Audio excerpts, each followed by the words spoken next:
Gracias por unirte a este espacio de diálogo. Efecto Inspiración busca compartir las historias de quienes con sus acciones han dejado huella en diversos ámbitos. Impactar tu mente y tu corazón, conectarte con tu esencia, provocar tu creatividad, descubrir que no hay límites. No hay límites. Mi nombre es Jessica Garza. Bienvenidos a Efecto Inspiración. La pandemia que estamos viviendo nos obligó a grabar esta entrevista de manera remota. Por lo mismo, existen algunas fallas de origen en el audio. Sin embargo, esto no nos detiene. Bienvenidos una vez más a Efecto Inspiración. Gracias por acompañarme. La historia del día de hoy es de esas que te estrujan, que te hacen pensar y reflexionar sobre lo verdaderamente importante de la vida. Mi invitado de hoy es un guerrero en toda la extensión de la palabra y les platico un poco sobre él. Es atleta paralímpico en lanzamiento de clava, donde ha obtenido resultados espectaculares. Algunos de estos logros son pentacampeón nacional, tiene el ranking número 1 de América y el número 2 en el mundo en esta disciplina. En el Mundial de Atletismo en Dubái 2019 logró la medalla de plata, lo que le otorgó su pase directo a los Juegos Paralímpicos de Tokio. Tiene el récord americano en lanzamiento de clava y lo ha roto durante 4 años consecutivos. Fue ganador de la medalla al mérito cívico y el premio estatal del deporte como deportista del año. Sin más preámbulo, le doy la bienvenida a Mario Santana a Efecto Inspiración. Mario, gracias por aceptar mi invitación. Muchas gracias por la invitación, por esto de la entrevista. Y pues aquí estamos. Al contrario. Con esto de la contingencia. Sí, bueno, la contingencia nos obliga a hacerlo de manera remota, pero la realidad es que tu historia es una historia que se debe de contar y más en momentos como los que ahora estamos viviendo, porque es increíble, Mario, los logros tan impresionantes que has tenido a nivel mundial en tu disciplina de lanzamiento de clava. Y ahorita platicaremos más a fondo sobre eso. Pero para haber llegado ahí, sucedieron antes muchas cosas. Quisiera que me contaras tu historia antes del accidente que tuviste y que cambió tu vida. ¿Cómo era tu historia antes de ese acontecimiento que dio un giro total a tu vida? Pues mira, me crié, yo nací en Monterrey, pero me crié en un municipio al norte de Monterrey, en Villa Aldama, Nuevo León. Aquí pasé mi infancia, mi adolescencia, siempre ligado al deporte. Fue un niño hiperactivo desde muy chico, andaba en el río tirándome clavado desde los árboles, o sea, siempre muy hiperactivo, pero siempre ligado al deporte. El deporte siempre me marcó la vida desde niño. Formé parte de las selecciones infantiles del municipio y del estado. Siempre al estar metido muy inmiscuido en el deporte, pues obviamente me alejó mucho de la cuestión de drogas y de todo ese ambiente que en pueblos chicos pues obviamente es muy complicado, ¿verdad? Porque muchas veces no hay otras distracciones más que esas. El salir de fiesta o salir a tomar o salir a eso, el deporte me alejó mucho de eso. O sea, era una motivación que yo tenía. Digo, me gustaba mucho hacer deporte y aparte canalizar toda la energía que traía para así llegar a la prepa, que me tuve que ir a Monterrey a estudiar en la preparatoria número 2, donde conozco el fútbol americano. Yo no tuve oportunidad de jugar de niño, porque acá en Villa Aldama no se practica ese deporte. Practiqué todos los deportes, fútbol, béisbol, básquetbol, softball, en todo era bueno, salí bueno para el deporte. Y hasta que conocí el fútbol americano, que fue un deporte muy formativo en mi etapa de adolescencia, en la preparatoria. Continué a universidad y ya estando también en Tigres, en el equipo representativo de la universidad, regreso a jugar a facultades. Yo jugaba en la Facultad de Ingeniería Civil y hace exactamente, creo que, si mal no recuerdo, 17 años o 18 años, ya desde el 2002 para acá, sufro un accidente en un entrenamiento totalmente accidental, un golpe con otro compañero y una tacleada totalmente accidental. Me fracturó las cervicales, 4 cervicales, y pues obviamente puso en riesgo mi vida. La lesión medular en esa etapa del 2002, en ese año, la secuela sí fue muy fuerte porque me dieron 3 infartos, un paro respiratorio, O sea, sí estuvo muy complicada la parte del accidente, y, pero pues los doctores, el pronóstico no era muy bueno, pero también dijo el doctor que la parte física del haber hecho mucho deporte, el tener mi cuerpo en óptimas condiciones, ayudó mucho a que con mi cuerpo resistiera. ¿Qué Pero edad más tenía allá, Mario cuando pasó este accidente? 21 años, 21, ok. tenía 21 años, y más allá, yo cuando despierto al día siguiente del accidente, pues yo no sabía nada, simplemente por ignorancia no sabía lo que me había pasado. Solamente sentía que no podía mover el cuerpo de los hombros para abajo. O sea, quedé totalmente cuadrapléjico, muy similar a Christopher Reeve, ya fallecido actor que representaba a Superman. Era la única referencia que yo tenía de lo que era la lesión medular, la cuadraplegia. Y todo lo que más, creo que mi familia fue los que más sintieron o vivieron o sufrieron mi accidente, más que yo. Yo simplemente de un momento a otro dejé de caminar y dejé de mover la mayor parte de mi cuerpo, pero mi familia sí, son los que recibían, mi papá, mis abuelos, todos ellos son los que recibían las noticias, ¿verdad? Que le decían al doctor, es que nomás va a aguantar 2 horas, y es que nomás va a aguantar 2 días, es que nomás va a ver si pasa la tercera noche, y así se fue, y yo siempre he sido una persona, no quiero que suene así como cliché o no sé, siempre he sido muy positivo en el sentido de que no, no, como que las situaciones mismas de la vida me hicieron un poco fuerte en mi forma de ser. Y aparte la formación que tuve por parte de mis abuelos, de mi papá, mi mamá está en Estados Unidos, y toda la formación que tuve de ese entorno familiar me ayudaron mucho a sobrepasar eso, porque nunca, yo lo he platicado con psicólogos, ahorita que tengo psicólogos deportivos, tengo psicólogos la parte de clínicas, platico con ellos, digo, yo la verdad nunca he sentido una etapa de depresión, o sea, nunca he sentido una etapa de quererme quejar o porque a mí, no, nunca he pasado por eso, y sé que en las lesiones medulares, cuando la discapacidad es adquirida, pues obviamente son episodios muy comunes, que la gente empieza a alejar a su familia, que empieza a gritar, que empieza a reprochar, que empieza a echar culpa. Yo nunca pasé por eso. Quiero también hacer mención que supe de casos, ya estando en la discapacidad, en mi primera etapa, yo supe de casos donde pasaba eso. O sea, lo que yo me informaba y veía, a las personas que conocía que pasaron por una situación similar a la mía, de discapacidad adquirida de lesión medular, específicamente usando silla de ruedas, era eso de que alejaban a las personas. Yo lo único que dije en ese momento fue, voy a hacer todo lo contrario.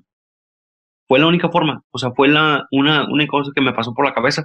Dije, voy a hacer todo lo contrario.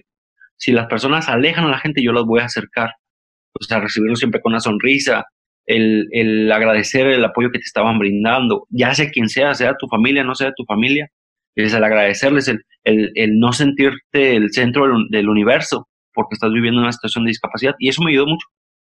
¿Y a qué atribuyes, Mario? Te oigo y me llama como la atención ver cómo lo ves y cómo dices que quien más sufrió pues fue tu familia a quien le daban las noticias, pero bueno, el que lo estaba viviendo en carne propia eres tú.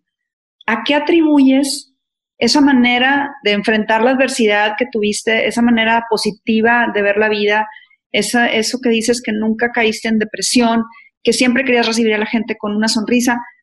¿Qué tiene Mario diferente o cuál es el ingrediente que tienes al cual le atribuyes eso que tú mismo estás diciendo que no es una reacción común? Pues creo que es la parte mental, creo que es una parte de fortaleza mental que te digo, viene a consecuencia de toda esa crianza que yo tuve, de mis abuelos, de mi papá, de toda mi familia. Fue algo, no, es que no te puedo decir una receta porque no la sé, simplemente fue como mi función a mi cabeza. Ya. O sea, fue algo como natural. Obviamente pues sí llegan etapas donde te enojas, no porque lo más complicado para mí no fue tanto la discapacidad, fue la dependencia. Okay. Y prácticamente me volví a convertir en un bebé. O sea, me tenían que ayudar para todo, para ir al baño, para bañarme, para comer, para todo. O sea, Esa era una de las principales complicaciones. Pero a la par de lo que yo estaba pensando en la parte, digo, la parte mental, de decir, voy a agradecer todo lo que, la ayuda que me están dando, no voy a gritarle a la gente, no voy a comportarme sintiéndome como egoísta, ¿verdad? De que todos caminan y yo no, no, al contrario, yo quería como transmitir esa, pues, positivismo, como fortaleza, como yo estoy bien, o sea, no, no pasa nada, lo que ustedes me puedan brindar de apoyo, yo lo voy a aceptar y lo voy a aprovechar. Y te estoy hablando que en esto nunca entró el deporte, porque obviamente por las circunstancias, que yo no movía el 80% de mi cuerpo, pues ya el deporte quedó en el pasado, las actividades que hacía, nada en motocicleta, quedó todo en el pasado, y era una nueva vida, una nueva etapa de mi vida, que lo único que hice fue afrontarla como, pues con fortaleza, y los resultados se vinieron dando conforme al paso de los años. Y esa fortaleza de la que hablas es, como tú ya lo mencionaste, fortaleza física por todo tu background deportivo, por todo la trayectoria deportiva que ya tenías y bueno, y esa fortaleza mental que viene de la manera en la que dices, te criaron. Algo que me llama mucho la atención de tu historia es que tú has contado en varias ocasiones que una vez que pasó ya el accidente, ahorita que nos cuentas que pasó la parte de donde tu vida estaba en peligro y que empieza como esa parte de rehabilitación. Tú has dicho en varias ocasiones que empezaste a ver la rehabilitación como un deporte y empezaste a concentrarte no en lo que no podías mover, sino en lo que sí podías mover. Sí. ¿Qué desencadenó esta forma de ver la vida? ¿Cómo fue ese proceso de rehabilitación que te llevó a lo que ahora eres, con récords mundiales, récords nacionales? Cuéntame un poquito de esa parte de la rehabilitación que empezaste a ver como un deporte, Mario. Pues mira, al principio estoy hablando que pasaron 2 años, 2013, 2004, donde yo hacía rehabilitación en mi casa.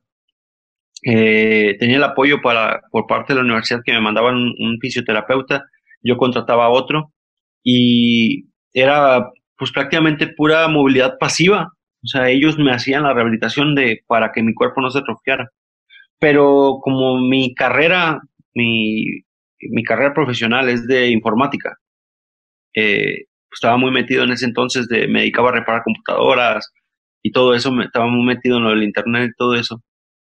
Empiezo a buscar contra qué estaba luchando, que es la lesión medular. O sea, qué es en realidad ya la parte médica, ya la parte de base, lo que es la lesión medular. Y encuentro que en ese entonces, así lo veía, lo llamaba, el Centro Internacional de Rehabilitación de Cuba era de los mejores en el mundo. Y al pues checar precios y todo eso, pues obviamente estaba fuera de mi alcance. Creo que el mes estaba en 100,000 pesos. Estoy hablando en el 2004, 100,000 pesos por mes. Pues empecé a buscar, empecé a ver la manera. Siempre he sido muy hábil para la cuestión de ventas, de cosas así, ¿verdad? De buscar un medio para sobrevivir. Y empecé, también tuve mucha ayuda de todo mi entorno, personas que estaban cercanas a mí en ese entonces, pues me ayudaron mucho a buscar los medios. La universidad pagó un mes, y nosotros con rifas, con loterías, acá en el pueblo que hacían loterías, carreras de caballos para apoyarme, se juntó el segundo mes y estuve 2 meses en Cuba, en el 2004. Lo único, te puedo decir que la rehabilitación física como la conocemos aquí en México, que vas a un centro de rehabilitación, que el, los toques que le llaman, ¿verdad?, la electroestimulación y todo eso. Allá, más que eso, y ahorita lo mencionaste, más que eso era el perder el miedo a moverte.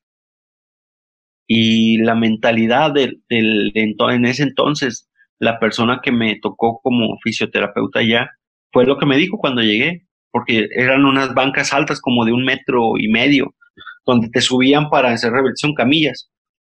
Y yo tenía miedo, realmente me daba miedo moverme porque pensé que me iba a caer. Y él me dijo muy claro, si no quieres hacer nada, yo no voy a trabajar. Y se iba. Dijo, debes de perder el miedo. Y así, pero era como darme lecciones, ¿verdad? Para que perdiera el miedo. Y eran 7 horas de terapia al día. Y eso me ayudó mucho como a repito, a perder el miedo a moverme y sabía que de hacer ejercicio no iba a morir. Esa es una de las cosas que aprendí allá. Y eso también lo aprendí allá, el que me debía enfocar en lo que movía. Hablando físicamente, me debía enfocar en lo que movía y no en lo que no movía, porque me decían, ¿quieres caminar? Pero ni siquiera puedes mover los brazos. O sea, primero, ¿qué mueves los hombros? Muévelos bien. O las manos. No, las manos, sí, la secuela sí me quedó fuerte porque no tengo la prensión fina de las manos, no las tengo. Me decía, pero los brazos van a ser tus piernas. Dice, eso debes de aprender a mover. Bien, y eso fue ese cambio de mentalidad, de perder el miedo. Cuando regreso de Cuba, me vuelvo un loco en cuestión, pero no sé si el término es correcto, pero un loco de la rehabilitación, de empezar a tratar de copiar las sesiones de entrenamiento, y por eso es donde se convierte en un deporte para mí, que yo veía gente que hacía 3 horas de rehabilitación, dije yo voy a hacer 4, o voy a hacer 5, o alguien que hacía 5, yo voy a hacer 6, hasta llegué a hacer 7 horas de rehabilitación al día, ya estando en México. Y eso fue para mí lo que se convirtió en un deporte. Wow, de verdad que es increíble escucharte y verte. Me encanta cómo tú logras como sacar toda la parte positiva de todo lo que vives, cómo logras enfocarte en el cómo sí, cómo logras decir, ok, esto es lo que puedo hacer y voy a hacer todo lo que esté a mi alcance para hacerlo de una manera pues excelente. Ya que pasa toda esta parte de rehabilitación, ya que ves la rehabilitación como un deporte, que te das cuenta que, como te decían allá, tus brazos se convierten en tus piernas. ¿Cómo llega el atletismo a tu vida y concretamente cómo llega la disciplina de lanzamiento de clava? O sea, después de tú ser un deportista, después de tú ver la rehabilitación como un deporte, ¿cómo llegas ya a este deporte paralímpico? ¿Cómo vuelve el deporte a entrar en tu vida, Mario? Para esto pasaron muchos años, fueron muchos años de rehabilitación, que yo estoy hablando en el 2012, o sea, ya habían pasado 10 años de mi accidente. Y estuve siempre haciendo rehabilitación, siempre buscando la manera de eso. Regresé a trabajar y ya en el 2005 regresé a trabajar al trabajo que tenía. Soy encargado de informática de la Escuela Normal Miguel F. Martínez, ahí en Monterrey. Y pues ya había llegado yo, había también buscado la manera igual, con la misma receta de rifas, de carreras de caballos, de loterías, de muchas cosas que, que se hicieron para poderme hacer de una camioneta adaptada. Fui a Estados Unidos y compré una camioneta que traía una rampa eléctrica y me subía con tu silla y me amarraban adentro y ya prácticamente podía desplazarme a las diferentes actividades que tenía en el día.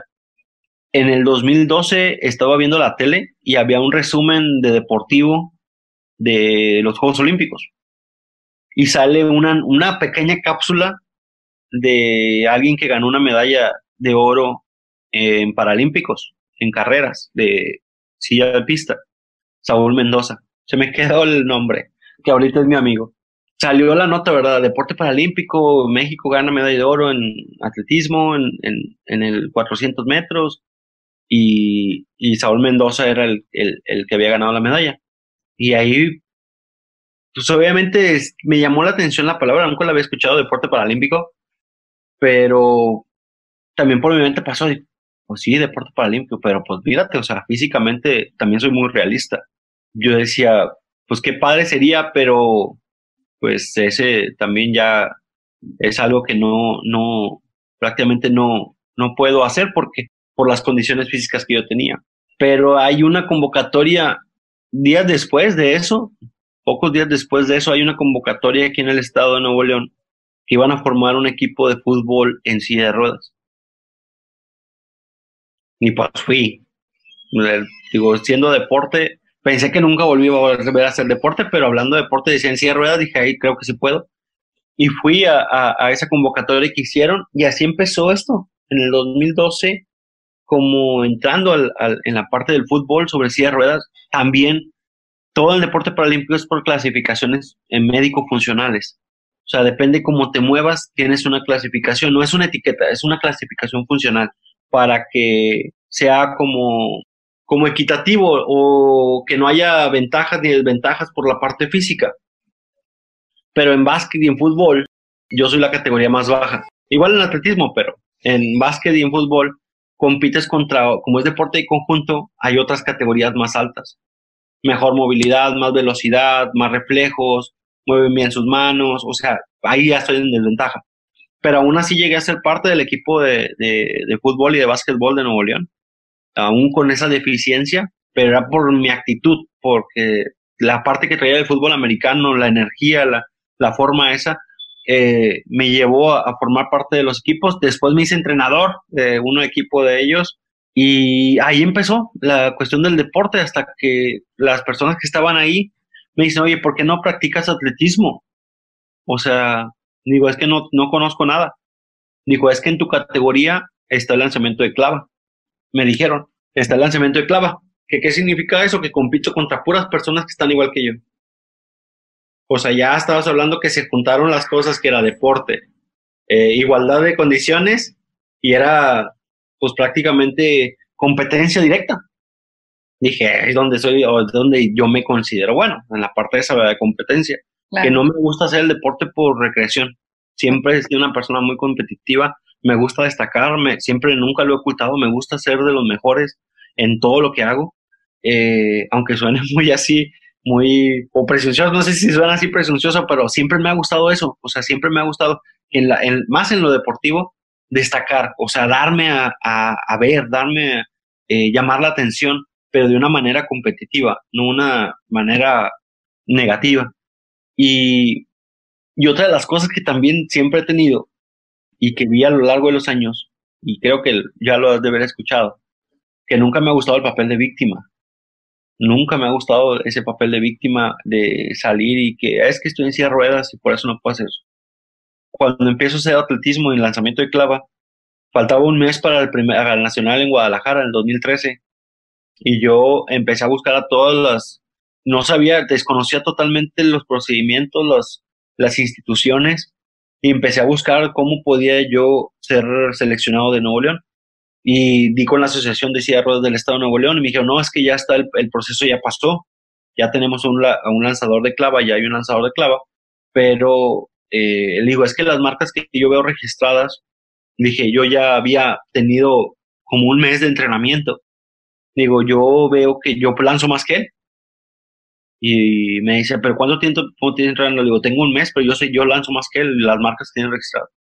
Y me hicieron una prueba en extra tiempo, como fuera de temporalidad, extemporánea, y sí, lancé más que él y sí, me llevaron y gané el primer nacional del 2013. Wow, wow. Y de ahí se vino en cascada todo lo demás. El ser seleccionado del Estado de Nuevo León me llevó a ganar ese en Guadalajara. Después, en 2014, hay un evento que voy. Nomás éramos dos competidores en mi clasificación, lo gané otra vez y eso le llamó la atención a uno de los entrenadores de aquí y empecé a entrenar solo porque no tenía,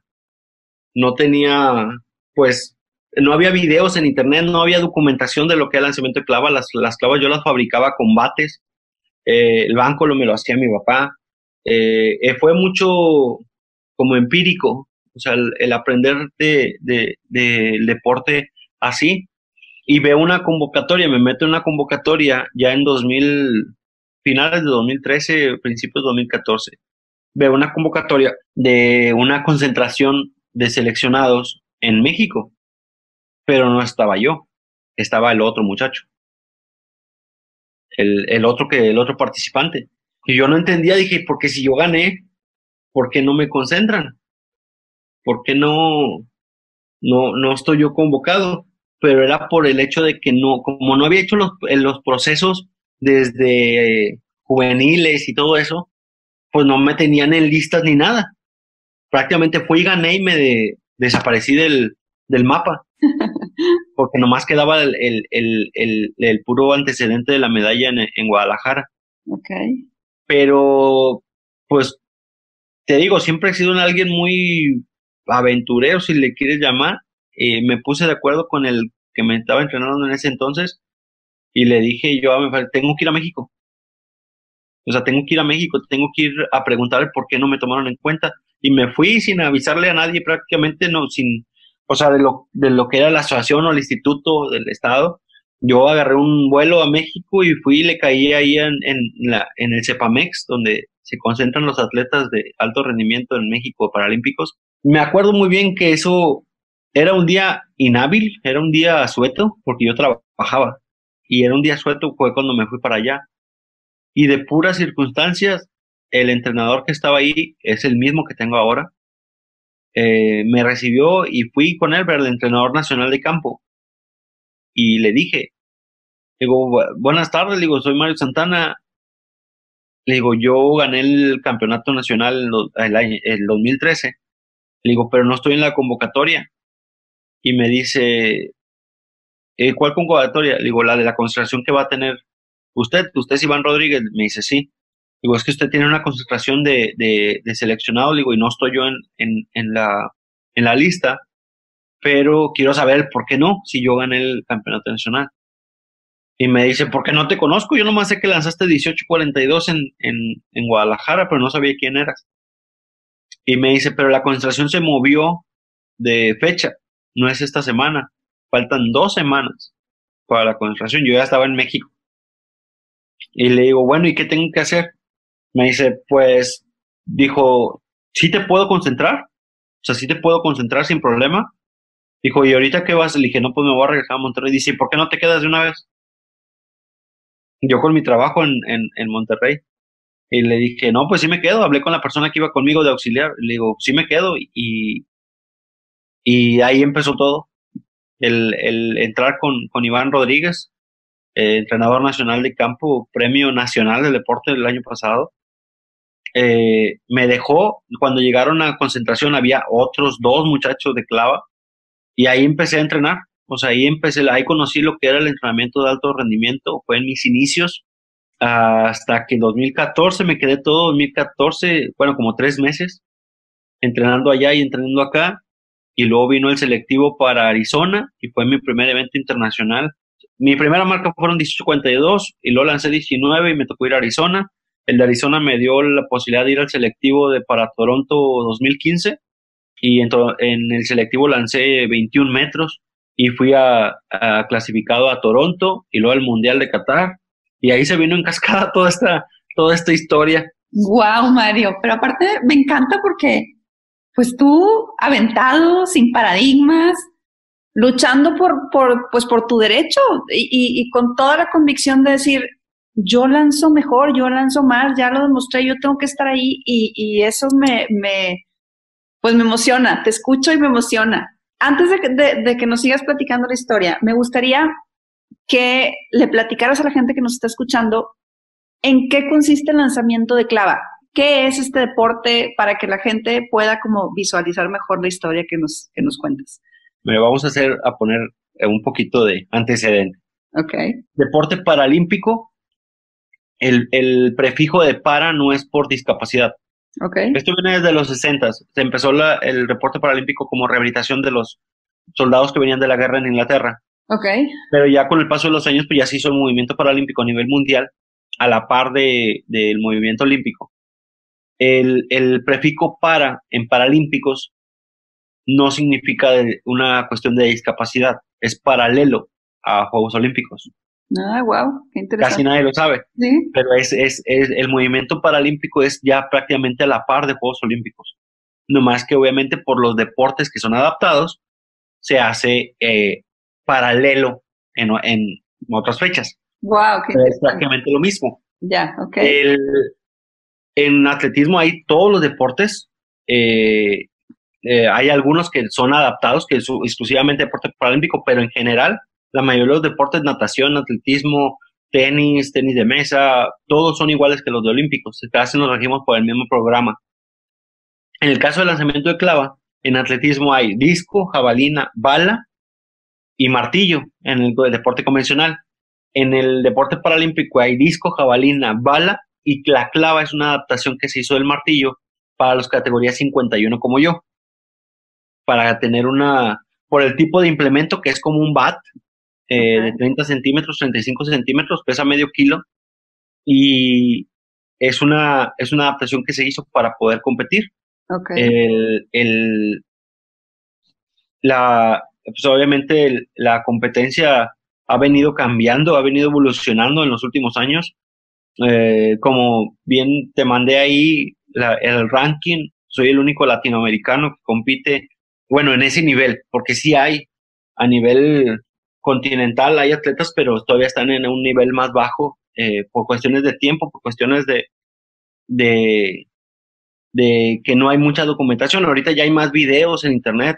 Bueno, de mi parte, creo que he sido precursor en eso de que las personas que están en el continente americano practicando lanzamiento de clava ha sido por mí, en cuestión de que conmigo vieron videos en español de lanzamientos, de explicaciones que yo subí a YouTube de qué era el lanzamiento y ahorita ya, gracias a Dios, hay más competidores porque he tenido la mala fortuna, ahora viene la parte negativa, y he tenido la mala fortuna que ya voy a 2 Juegos Panamericanos, o sea, aquí en el continente americano, y no he tenido competencia de clava, porque no dan las marcas mínimas o no se completa el número de participantes.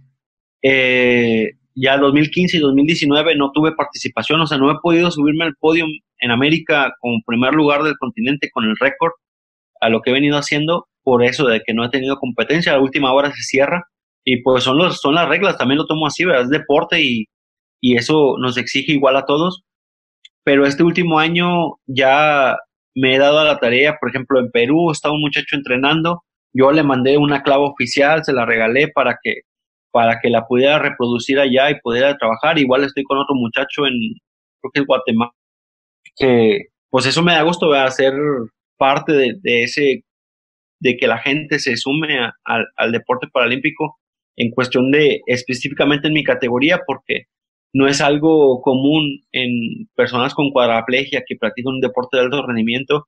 Creo que es más bloqueos mentales, como dices tú, paradigmas, que hay que dejarlos a un lado y hacerlo, simplemente ponerte a trabajar. Ahorita me tocó, te digo, la parte negativa que yo te puedo decir que he tenido al deporte es esa parte de que no se me pudieron abrir las 2 pruebas en los 2 Juegos Panamericanos y para mí el parteaguas de mi carrera deportiva fue Río de Janeiro, los Juegos Paralímpicos de Brasil en Río en 2016. Yo 2 días antes de la competencia lancé por arriba del récord del mundo. Nadie me conocía en ese entonces, estaba como 8º lugar del mundo en el ranking y fui, te digo, en los entrenamientos 2 días antes me lancé por encima del récord del mundo. Wow. Pero eso fue fuera de competencia. En competencia, cuando llegué, que vi el estadio lleno, que vi a todos los competidores, el estómago se me volteó, me puse nervioso, me quedé totalmente inmóvil y lancé 3 metros menos, quedé en 7º lugar. Pero eso fue, digo, cosas de la vida. Me es más complicado hablar de esa situación en Río que de mi accidente. No, y me puedo imaginar con tu nivel competitivo y cómo te escucho de cómo te exiges a ti, de cómo te gusta ser el número uno. Me puedo imaginar que debió haber sido algo muy, muy duro, ¿no?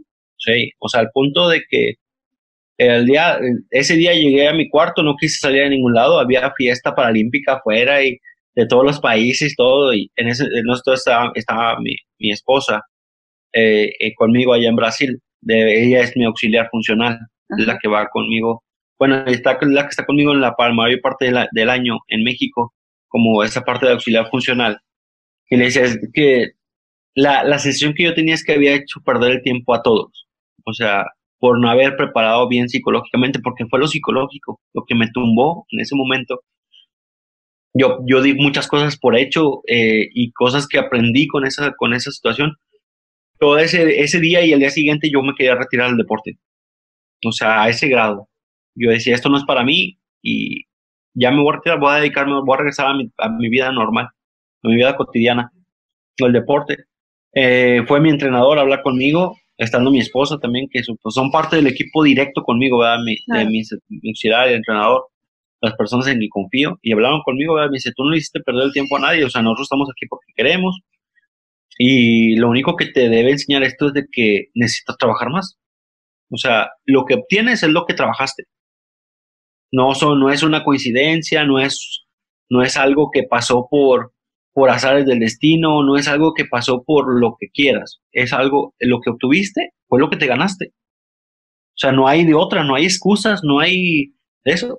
Y eso me cambió la mentalidad también. O sea, ya dentro del deporte, donde te decía yo que yo me sentía muy fuerte y que mental y que esto se acabó ahí. O sea, ahí Río de Janeiro fue el parteaguas con una situación muy negativa para mí como deportista, si lo puedo llamar un fracaso, porque así fue, un fracaso totalmente. Pero cuando sacas el aprendizaje de eso, pues ahora el mismo loco que venían haciendo 7 horas de rehabilitación, se lo apliqué a la parte deportiva, a la parte del alto rendimiento, de que ahora dije, si yo me iba nomás 3 meses a México, si yo me iba 5 meses a México, ahorita me voy 11 meses al año a México, Wow. estoy prácticamente 24/7 encerrado ahí en el Paralímpico, estoy metido con los psicólogos deportivos, estoy metido en la parte técnica, en la parte física, en la parte de alimentación, en la parte, o sea, le metí toda esa parte al deporte y pues consecuentemente después eso fue en 2016, 2017 vino el Mundial de Londres, escalé un peldaño porque también mis competidores, como vieron que ya era más gente la que estaba participando, los primeros 3 lugares dieron un salto de 3, 4 metros para arriba. Y yo con lo que estaba lanzando en lo mismo del año pasado, pues obviamente no me alcanzaba, me quedé sexto lugar. Estuve octavo lugar en 2015 y luego 2016 quedé séptimo, 2017 quedé sexto, en 2018 ahí viene otra de las cosas importantes para mí, que era algo que no me esperaba con el Premio Estatal del Deporte en el Estado de Nuevo León. Yo estaba sexto lugar del mundo. O sea, para mí, a muchos pueden decir, ay, es que está con ganas. No, no, para mí no. No es suficiente. Estaba sexto lugar del mundo. Y recibo una llamada a mi celular, que eso fue algo, un parteaguas para mí, inclusive como lo de Río. Recibo una llamada a mi celular el licenciado Carlos Duremer. Supongo que lo conoces. Sí, sí, por supuesto. El director del Grupo Value. Sí. Y me dice, oye Mario, supe que ganaste el Premio Estatal del Deporte. ¿Tú no lo conocías cuando te marcó? No, lo conocía de Shark Tank y lo conocía de cuando salía con el Canelo, pero es una de las personas que admiro. Y recibo la llamada a mi celular y me dicen, oye, es que vi que ganaste el Premio Estatal del Deporte, pues queremos ver, no tenemos deportistas paralímpicos en Grupo Value y queremos que si quieres formar parte de ese equipo de Value, y me quedé sin palabras. Ay, qué padre, qué emoción. Me quedé sin palabras. Se sumó otra empresa, Grupo Shelmex, también como patrocinador, y a inicios del año pasado hay una empresa que se llama SportMe, es nueva empresa, tienen como 2 años. Me hablaron Juan Santillán, que es mi representante ahora. Ya tengo un contrato de representación, tengo patrocinios. Digo, toda esa cosa y yo estando en sexto lugar del mundo. Y yo me acuerdo que cuando firmé el contrato me dicen, oye, es que mira, pues aquí queremos ganadores y todo eso, ¿verdad? Si es apoyo, pues así es, pero esto no es social. Esto es de resultados. Y yo por dentro me decía, estás en sexto lugar del mundo. O sea, no puedes, tienes que ser muy honesto y decir, o le pones el doble de esfuerzo, el doble de dedicación a lo que haces para destacar, si no habla bien con ellos y retírate. Porque no tienes que ser honesto, no puedes ser un participante nada más. Y eso me cambió la mentalidad en 2018, no salía a ningún lado, el entrenador me decía, oye, algún evento, que no quiero saber, no quiero salir a ningún lado, en ningún país, no quiero ir a pararme, quiero hacerme un experto en esto. 2018 me pasé del 10 de enero del 2018 al 18 de diciembre del mismo año.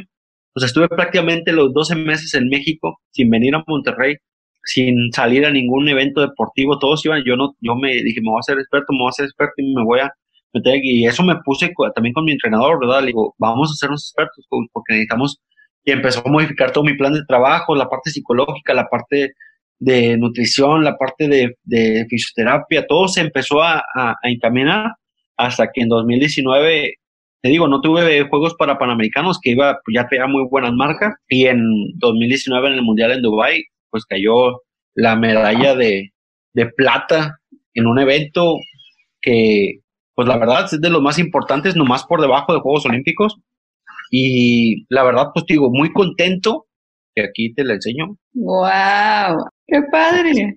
Eso es una medalla que, pues, me costó mucho, pero a la vez lo siento como el inicio. O sea, yo no doy ya nada por hecho. Tengo la mentalidad ahorita en Tokio con esto de la contingencia. Estoy adaptando el entrenamiento aquí en mi casa. Estoy acá estoy en Villaldama, acá es rancho. O sea, yo tengo espacio para lanzar, tengo todo porque no hay espacios de gente concurridos. Simplemente estoy en mi casa, en la casa de una tía que es donde me estoy quedando ahorita y tengo espacio para entrenar, adaptando el entrenamiento. Y pues obviamente si es una cuestión negativa, por ejemplo, para mí que ya traía el pico de rendimiento para poder llegar bien a Tokio, se me extiende un año más, pues lo veo como un año más de preparación y para ver mejorar más. Claro.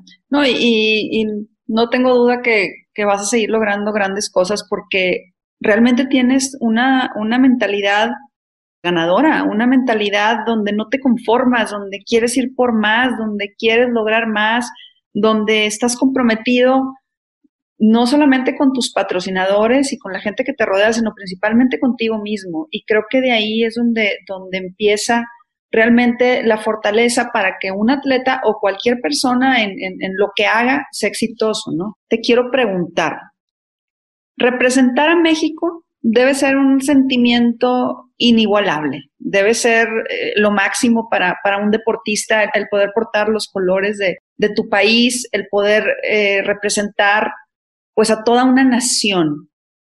Y debe ser también al mismo tiempo una responsabilidad grande. Para ti, ¿qué significa representar a México? ¿Tú cómo lo ves?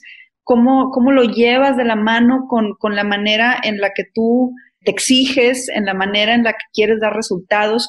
¿Cómo está relacionado el ser un atleta que represente a su país con tu exigencia?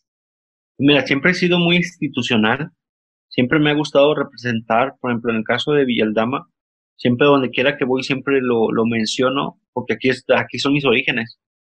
O sea, siempre menciono de dónde soy, de Villaldama. Imagínate el pueblo cómo está. Cuando fui a Río, me pusieron una lona del tamaño de la presidencia en la plaza. ¿Sabes lo que me pega ahí? Es que mi abuelo, que es una de las personas que ya me creí, una de las personas más importantes en mi vida. Ajá. Mi abuelo es un exdirector jubilado, una persona muy recta, no sé, es alguien, un role model para mí. Cuando yo participaba en deporte aquí en el municipio de Villama de niño, él prácticamente contrataba un fotógrafo para que fuera a tomar fotos, o que yo salía en una carrera, o que salía en la escolta, o que salía en un desfile, siempre se sentía orgulloso. O sea, para él siempre fue algo impresionante de que un nieto de él, que soy el único que ha estudiado aquí, participara y destacara y siempre se siente muy orgulloso. Una de las cosas que más me mueve es ¿cómo te explico? El que él vea eso. Imagínate qué siente cuando mencionan en todas partes, en redes sociales, en a mí, de Villaldama, o que ponen una manta en medio de la plaza, que es representando a México, tiene fotos, le hice un álbum cronológico de toda mi carrera deportiva, porque pues obviamente él no tiene redes sociales, ¿verdad? Le hice como un Facebook de fotos de un regalo que le hicimos mi esposa y yo, y la verdad eso es una de las cosas que más me llena, y de manera personal, pues obviamente si es un orgullo, si es todo eso, como dices, también es una gran responsabilidad porque pues ya te va conociendo más gente y prácticamente te vuelves un ejemplo de como persona, no como atleta nada más, sino como persona, que ya tienes que, pues obviamente tener mucho cuidado en redes sociales, cómo te comportas, ¿verdad?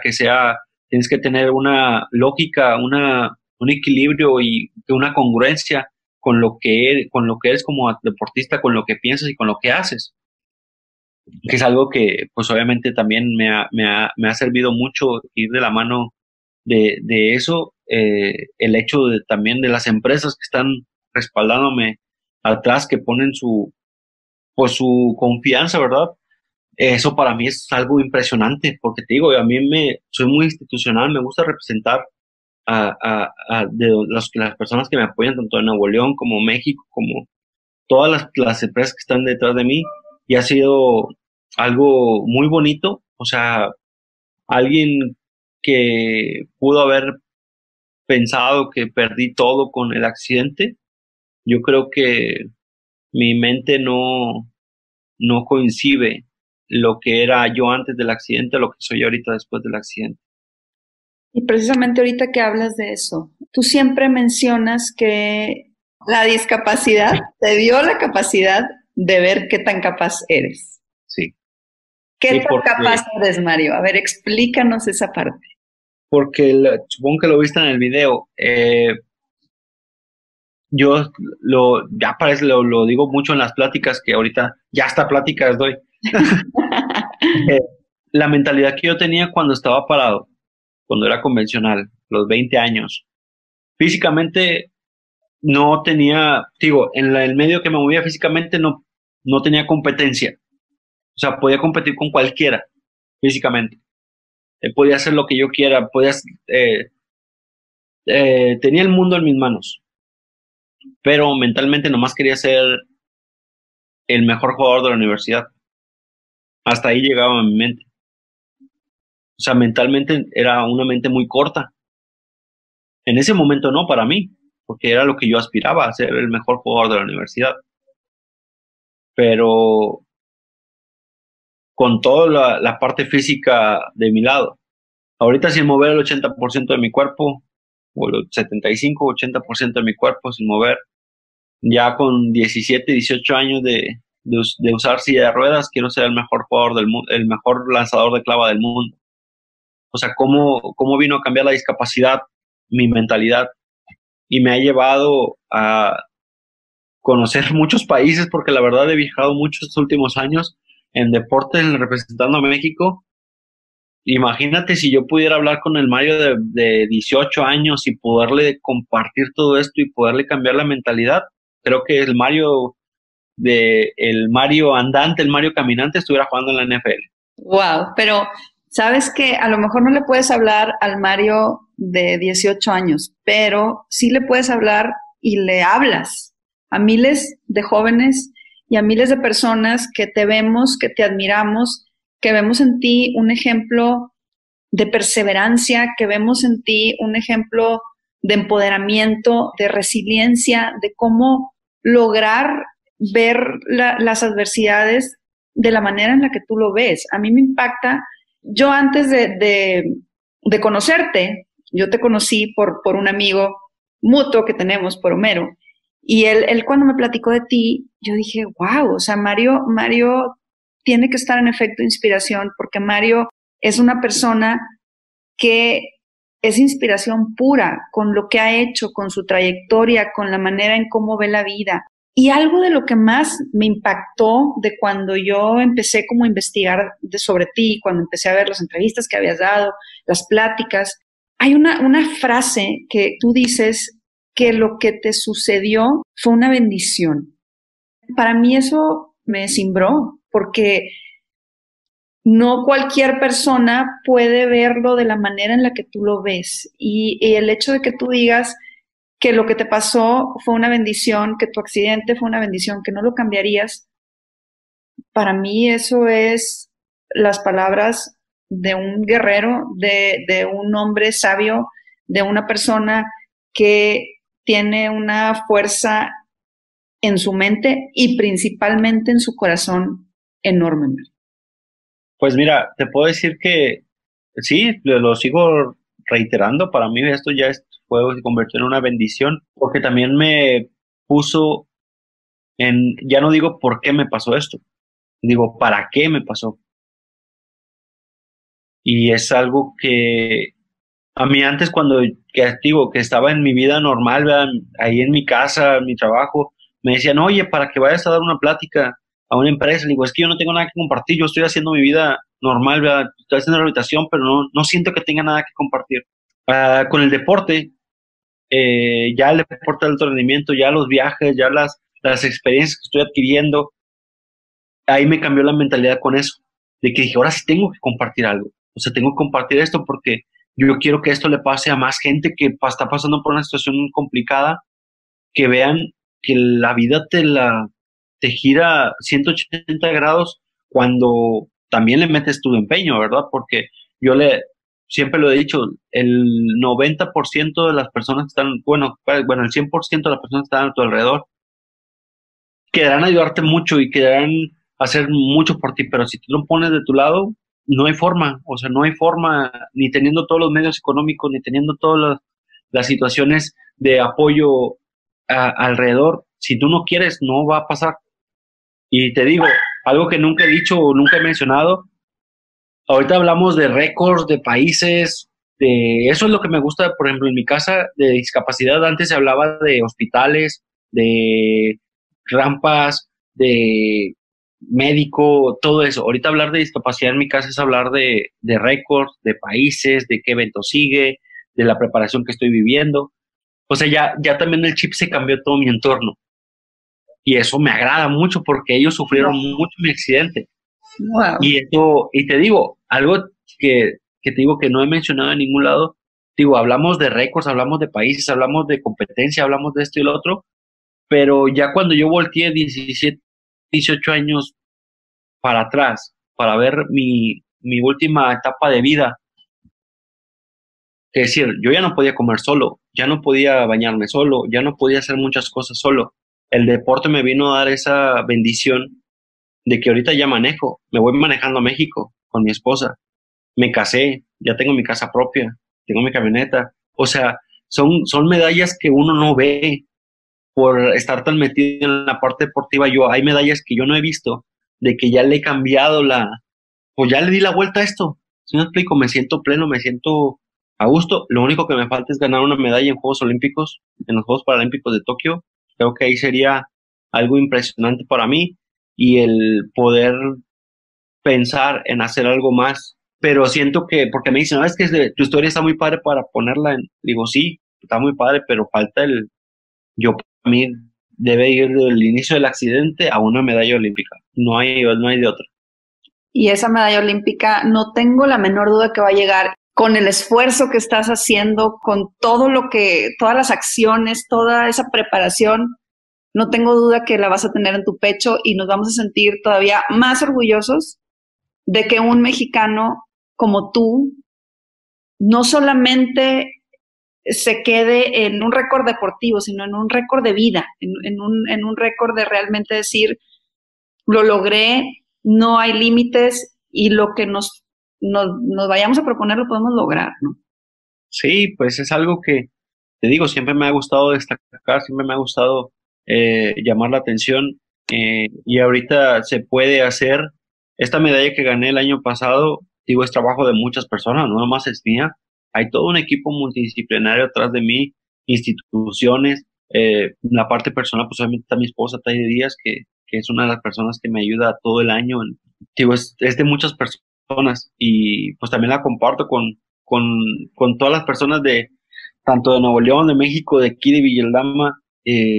Me gusta mucho esa parte de que me ven en la calle. Hace poquito estuve en un desfile aquí y hay personas que pues, yo estuve con ellas en la secundaria o maestros de la secundaria que me dicen, oye, ¿te tomas una foto conmigo? Como si yo fuera alguien importante. Le digo, es que se siente muy padre de manera personal. Digo, no lo digo con algo de ego ni nada, no, al contrario, le digo, se siente muy padre. Le digo, pues claro que sí me tomo una foto, no, pero que te lo pidan, o sea, el hecho de que te pidan una foto más allá de una cuestión de ego, de reconocimiento, no, de que te lo pida gente que te conoció de niño, que estuvo contigo en la primaria, en la secundaria, eso me llena de mucho orgullo. Igual que traer a mi abuelo para todas partes ahí en Vietnam en los eventos que pues estoy en el presidium con el gobernador o algo y que ahí esté mi abuelo, mi papá y toda mi familia, eso me llena mucho de sentimentalmente, emocionalmente y mentalmente. Wow, Mario, no, de verdad, eres un ejemplo en toda la extensión de la palabra, eres efecto inspiración al 100%. Y bueno, antes de despedirnos, antes de irnos de este programa, yo a todos mis invitados siempre les pido que me digan la primer palabra que viene a su mente cuando yo les dé una lista de palabras que voy a estarte mencionando. ¿Estás listo? Claro. Deporte. Pasión. Disciplina. Todo. Capacidad. Aprendizaje. Familia. Amor.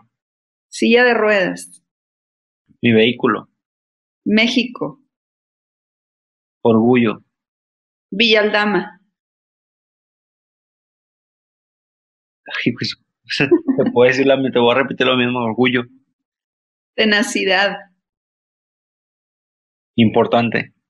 Efecto inspiración. Ay, caray. Efecto inspiración. Gracias. Mario, muchas gracias. Gracias de verdad por tu tiempo, gracias por tu talento, gracias por lo que haces. De verdad estamos súper orgullosos de tener un atleta como tú y estoy segurísima que vendrán muchas medallas más.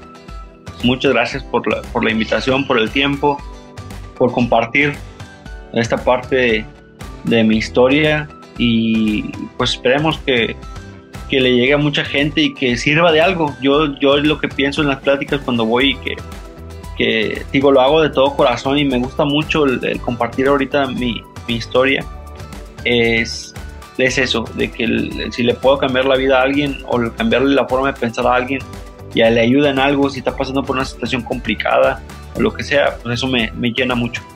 Y pues muchas gracias. Créeme que lo estás haciendo, Mario. Muchas gracias. Gracias a todas las personas que nos escucharon, que compartieron esta historia. No se pierdan el siguiente episodio de Efecto Inspiración. Gracias, Mario, de verdad. Muchas gracias. Estamos en redes sociales, Mario Santana MX en Facebook y Mario Santana RH en Instagram. Síganlo, porque realmente muchas cosas que aprender. Gracias, Mario. Gracias.